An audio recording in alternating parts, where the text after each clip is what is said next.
દેવતાઓ ગયા ભગવાન નારાયણ પાસે, કહ્યું કે મહારાજ આપ કહો છો કે જ્યારે જ્યારે અધર્મ વધે ત્યારે હું જન્મ લઉં છું. મહારાજ ક્યારે જન્મ લ્યો છો? ભગવાને આશ્વાસન આપ્યું કે જાઓ, દેવકીના 8મા સંતાન તરીકે લીલા પુરુષોત્તમ થઈને હું પધારું છું. સમય જવા માંડ્યો, પૃથ્વીની અંદર પ્રકૃતિ ફરવા માંડી, માયાથી બધું ઘેરાઈ ગયું છે. ઠાકોરજી પધારવાના હોય. કાર્તક, માક્ષર, પોષ, મહા, ફાગણ, ચૈત્ર, વૈશાખ, જેઠ, અષાઢ ગયા અને શ્રાવણ આવ્યો.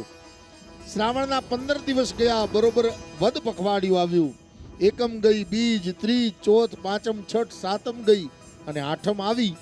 બરોબર આઠમના રાતના 10 વાગ્યા, 11 વાગ્યા અને બરોબર 12 વાગે ચતુર્ભુજ સ્વરૂપે ભગવાન નારાયણ પ્રગટ થયા છે.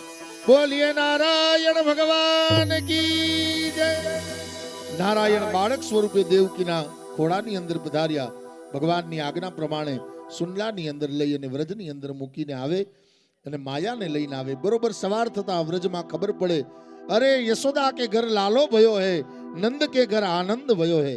આવો આપણે પણ અહીંયા એ વસુદેવજીથી એ કથાને સાંભળવી નથી, તા દ્રશ્ય નિહાળીએ. હે જી મારો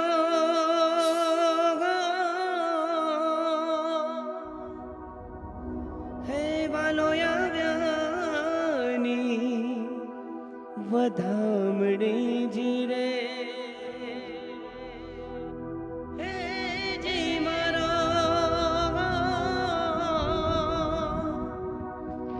વાલો આવ્યાની વધામણી જી રે. આજની ઘડી તે રડી યામણી કે હરે બાલા. આજની ઘડી તે રડી યામણી. આજની ઘડી તે રડી યામણી. હરે વાલા આજની ઘડી તે રડી યામણી. કે જી મારો વાલો આવ્યાની વધામણી જી રે, વધામણી જી રે.